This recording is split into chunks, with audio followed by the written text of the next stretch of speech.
Welcome to all students. Last lecture we discussed about the MI of a disk. बघा की जी disk आहे त्याचा moment of inertia आपण काढलेला आहे पाठीमागच्या तासाला इज इक्वल टू 1/2 mr².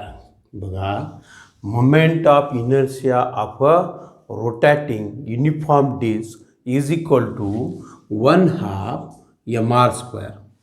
आता moment of inertia of a irregular shape body summation I is equal to 1 to n mi/ri². बघा म्हणजे this is the mathematical formula about mi of a mathematical formula means moment of inertia of a irregular shape body is equal to summation I is equal to 1 to n. Lower limit 1 आहे, upper limit n आहे, mi/ri² आणि regular shape body असेल mi is equal to integration r² dm. बघा this is the regular shape mathematical formula आहे की mi of a regular shape body and therefore 0 to capital R. बघा म्हणजे lower limit 0 आहे, upper limit r आहे, r² dm आहे. तर की हे आपण पाठीमागच्या तासाला पाहिलेलं आहे. तर today I am going to deliver the lecture on the topic the बघा radius of gyration. Radius of gyration. Radius of gyration. आता वी मेन्शन ॲज के. आता radius of gyration means we mention as K. त्याचं notation काय आहे? K आहे. आता for our consideration we take here irregular shape body. बघा की body composed by the n number of particles. Therefore axis of rotation बघा this is called as the axis of rotation. हा जो आहे तो ॲक्सिस ऑफ रोटेशन आहे. बघा and this axis of rotation passing through point O. बघा हा axis of rotation कुठून पास होतो? तर passing through the point O means this is the axis of rotation. बघा विद्यार्थ्यांनी डायग्राम नीट लक्ष द्या की इरेग्युलर शेप बॉडी आहे, पदार्थ फिरतो आहे, means every and each particle. बघा प्रत्येक कण काय होईल की फिरेल. आता मास of first particle is m1, mass of second particle is m2, mass of third particle is m3, mass of fourth particle is m4 and mass of nth number of particle is mn. बघा the perpendicular distance means r1, r2, r3 and r4. बघा and last number rn. This is the perpendicular distance. आता की therefore की suppose बघा हे कण विखुरलेले आहेत, वस्तुमान विखुरलेलं आहे, पदार्थ इरेग्युलर शेप आहे. मग what is the radius of gyration about the rotating body. आता की सी दिस फिगर सपोज बघा here is the point P आहे. For our consideration here is the point P आहे या डायग्राममध्ये. And axis of rotation passing through. बघा हाच आहे ॲक्सिस ऑफ रोटेशन. बघा की पॉईंट O मधून पास होतो. And therefore here is the point P घेतलेला आहे. And at point P total mass of a body supposed to be concentrate. बघा की या P बिंदूच्या ठिकाणी ह्या सर्व पदार्थाचं वस्तुमान एकवटलेलं आहे असं आपण गृहीत धरायचं. And therefore this distance we mention as K. बघा की distance between the axis of rotation and point at which whole mass of a body supposed to be concentrate means at a single point. म्हणजे या बिंदूच्या ठिकाणी P बिंदूच्या ठिकाणी की या पदार्थाचं टोटल वस्तुमान काय झालेलं आहे? एकवटलेलं आहे. लक्षात आलं का? आणि दिस डिस्टन्स वी मेन्शन ॲज काय आहे की के आहे. बघा म्हणजे पदार्थ हा n इतक्या कणांनी means body composed by n number of particle. आता आणि suppose at point P the total mass of a body supposed to be concentrate. आणि हा जो P बिंदू आहे म्हणजे तो के इतक्या अंतरावर आहे. कुठून? ॲक्सिस ऑफ रोटेशन पासून के इतक्या अंतरावर आहे. And this K is called as radius of gyration. आणि त्या केला आपण काय म्हणतो की radius of gyration.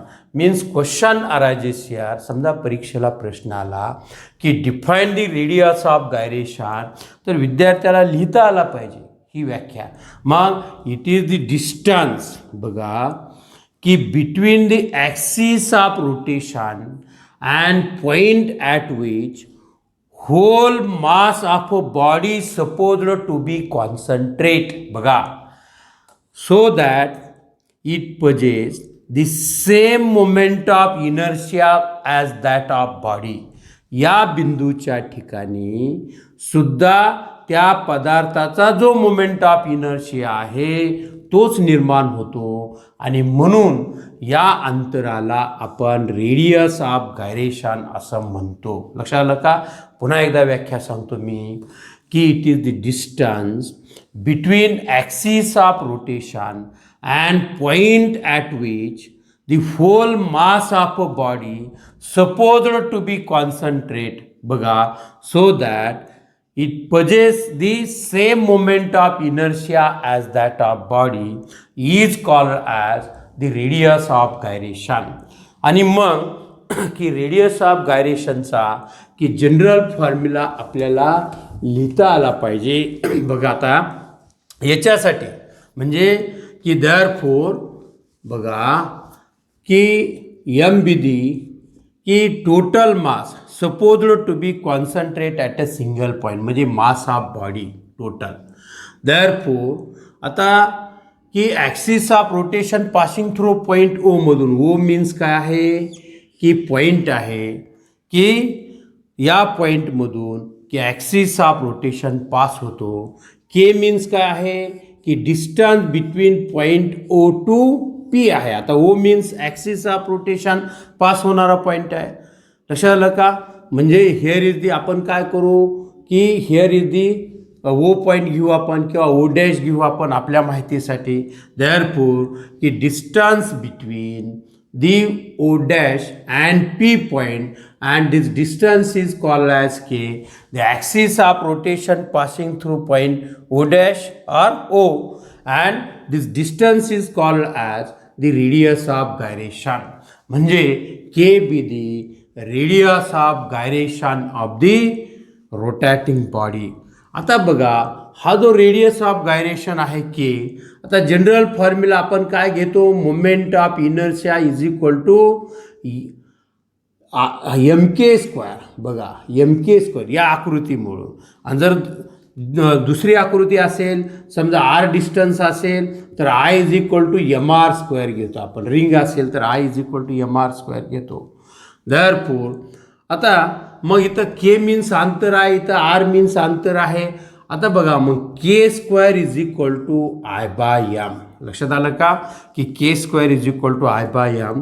Taking square root of both side K is equal to square root I by M. लक्षात आलं का की के बरोबर काय आहे? वर्गमुळात आय बाय एम आहे. And this is the mathematical formula about the radius of gyration. आता आपण काय कन्सिडर केलेलं आहे? ह्या इरेग्युलर शेप बॉडीचं वस्तुमान एका बिंदू ठिकाणी म्हणजे पी बिंदूच्या ठिकाणी एकवटलेलं आहे आणि त्याचा म्हणजे radius of gyration K is equal to की square root I by M.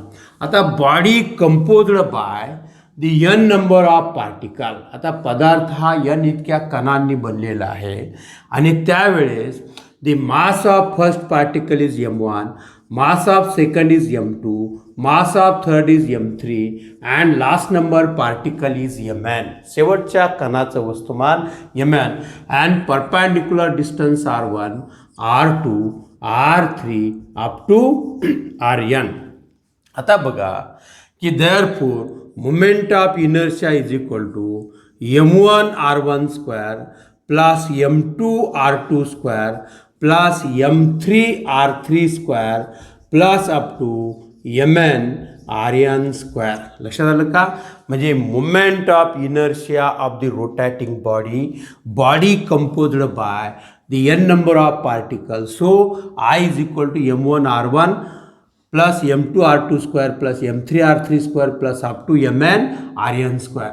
आता इथं बघा, but condition applied here, m1 is equal to m2 is equal to m3 is equal to up to mn is equal to m. बघा हे m1 m2 m3 up to mn जे particle आहेत, वस्तुमान आहे त्या पार्टिकलचं, ते एमच्या बराबरीचं आहे.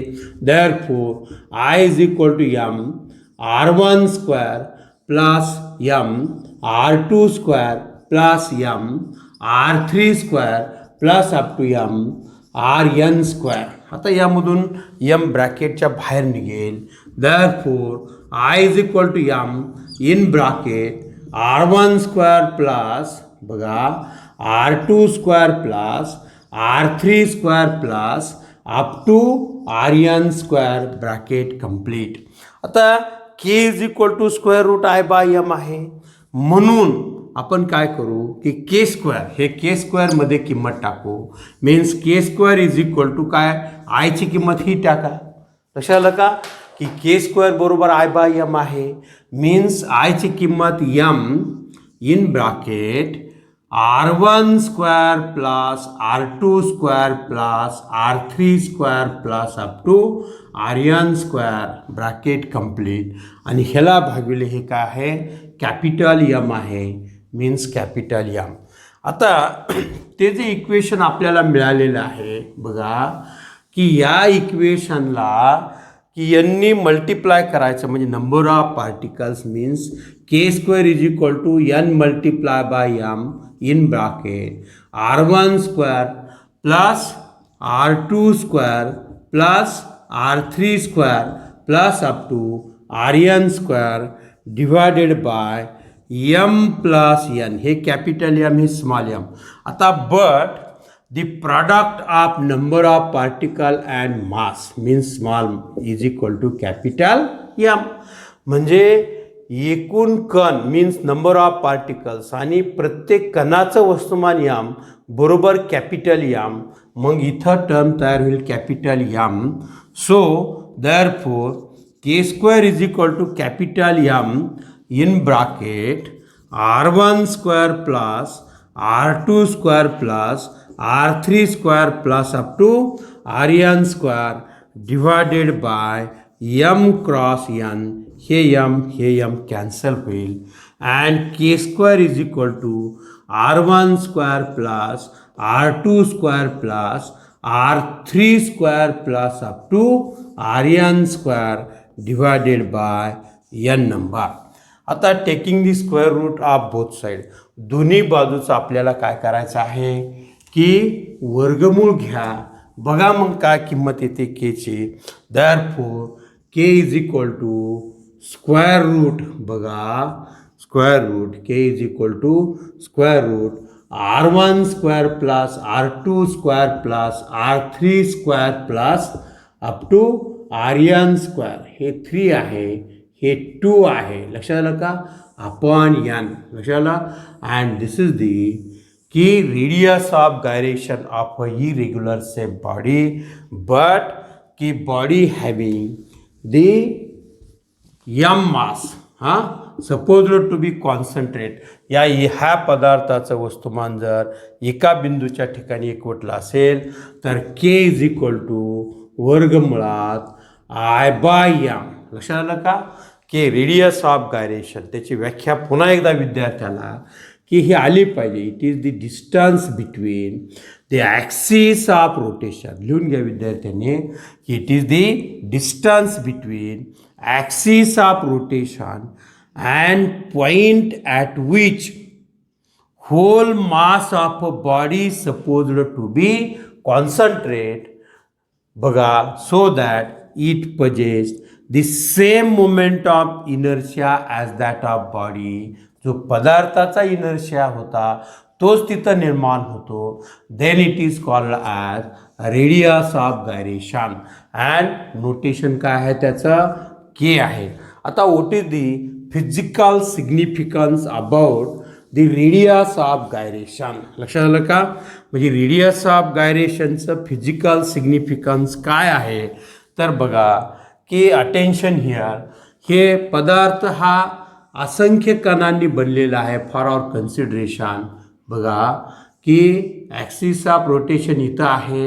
And therefore the distribution of mass, बघा distribution of mass is very close to the axis of rotation. या ॲक्सिस ऑफ रोटेशनला जे डिस्ट्रीब्यूट केलेलं मास आहे तर ते मास जर क्लोज असेल, आता समजा हे बघा आता की समजा की हे ॲक्सिस ऑफ रोटेशन आहे, तो काय होतो की तो पास होतो. समजा की अशा पद्धतीने तो काय होतो आहे, पास होत आहे. अँड ॲक्सिस ऑफ रोटेशन बघा अशा पद्धतीने तो पास होत झालेला आहे आणि हा पदार्थ फिरतो आहे. मीन्स आता हे जे पार्टिकल आहेत, तिथले जे पार्टिकल आहेत की लक्षात आलं का? देअरफॉर की सिच्युएटेड व्हेरी क्लोज टू, म्हणजे हे जवळचे जे पार्टिकल आहेत तर हे क्लोजली काय झालेले आहेत की सिच्युएट झालेले आहेत. जास्तीत जास्त हे here is the R1 distance आहे, हिअर इज द R2 आहे. म्हणजे सगळे कण हे R1 आणि R2च्या दरम्यान आहेत. मीन्स ॲक्सिस ऑफ रोटेशनच्या अगदी क्लोजली आहेत. This means that the radius of gyration must be small. बघा means the distribution of mass very close to the axis of rotation. Axis of rotation लक्षात आलं का? या ॲक्सिस ऑफ रोटेशनला जर समजा डिस्ट्रीब्यूट केलेलं मास जे आहे म्हणजे या पदार्थाचं very close, then radius of gyration must be small. आणि समजा ॲक्सिस ऑफ रोटेशन इथून पास होत असेल, इथून पास होत असेल, लक्षात आलं का? म्हणजे डिस्ट्रीब्युशन ऑफ मास कसं आहे की ॲट अ लार्ज डिस्टन्स आहे. समजा इथून ॲक्सिस ऑफ रोटेशन पास झाला, लक्षात आलं का? मग ॲट दॅट टाईम बघा आता दुसरा पदार्थ काढू आपण की समजा की हा पदार्थ आहे, लक्षात आलं का? की देअरफॉर ही बॉडी आहे any shape and axis of rotation passing through this point means a very end point for our consideration. So distribution of a mass at a large distance आहे. लक्षात आलं का? कणाचं विस्थापन काय झालेलं आहे की ॲट अ लार्ज डिस्टन्स आहे. So here is the supposed the M be the total mass of a body supposed to be concentrated. At that time the K must be large. लक्षात आलं का? K must be large. Means the distribution of mass at a large distance from the axis of rotation, then radius of gyration must be large. And distribution of mass बघा की very close to the axis of rotation, then the radius of gyration must be small. Therefore, it is the physical significance of the radius of gyration. लक्षात आलं का? हे काय आहे की physical significance of radius of gyration आहे. आणि विद्यार्थ्याला की प्रत्येक कन्सेप्ट हा व्यवस्थित केले म्हणजे व्यवस्थित समजला पाहिजे, हीच माझी प्रामाणिक इच्छा आहे. आणि विद्यार्थी हा म्हणजे त्याने सतत कष्ट केलं पाहिजे, त्यांनी प्रामाणिकपणाने अभ्यास केला पाहिजे. आणि अभ्यास करून त्यांनी चांगले डॉक्टर म्हणा, इंजिनियर म्हणा, चांगले कलेक्टर म्हणा, चांगले किंवा जे मनुष्यबळ लागतं समाजासाठी, तर ते समाजासाठी मनुष्यबळ चांगल्या पद्धतीचं निर्माण झालं पाहिजे. नाहीतर काय होतं, विद्यार्थी खूप कष्ट करतात, चांगल्या पदावर जातात, तहसीलदार होतात, कलेक्टर होतात, मंत्री होतात, आमदार होतात, पण की ते विद्यार्थी पैसे खातात. म्हणजे याचा अर्थ खऱ्या अर्थाने ते विद्यार्थी शिकले का? तर नाही. म्हणजे लाख रुपये पगार घेणारी माणसं, 1,00,000 रुपये पगार घेणारी माणसं की 300 रुपये हाजरी असणाऱ्या माणसाकडून लाच खातात. याचा अर्थ की आपल्याला की चांगला समाज शिक्षणातून निर्माण झाला पाहिजे. तर इथं आज आपण थांबणार आहोत. तर धन्यवाद.